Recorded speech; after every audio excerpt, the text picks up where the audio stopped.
имам ағзамның ғажап сөзі бар. Ішіңде не бар болса, сыртыңмен соны көрсет, сыртыңда не болса, ішің соған сай болсын деген бағытта.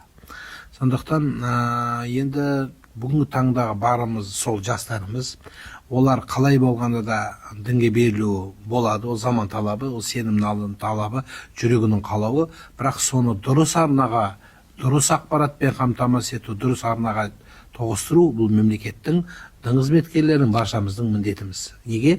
Өйткені бізде теріс ақпараттар көп тарап, соның нәтижесінде балаларымыз отанымызға, мемлекетімізге қарсы шығып, ол мемлекеттің басын, мүддесін шайқап алып алмауымыз керек. Бұл бірінші орындағы нәрсе. Ал енді жастардың діншілдігі мәселесі, діншілдік ол жиі айтып жүрген сөзіміз ғой, тек қана сыртқы формаменен, көрсетумен, аузынан бір-екі арабша сөз сөйлеуменен, бір-екі зікір лақтыруменен болмайды, тура сол сияқты сақалмен өлшенбейді. Біздің ата-бабаларымыз Бұхар хандығына барған кезде сақалды адам келмеді ме деп Бұхар хан айтқан кезде, сол кезде бабаларымыздың айтқан сөзі бар ғой, егер адамдық, даналық, имандылықтың бәрі сақалға кеп тірелсе, онда менің орныма теке келер еді деген екен. Сондықтан ол оған қарай қоймас.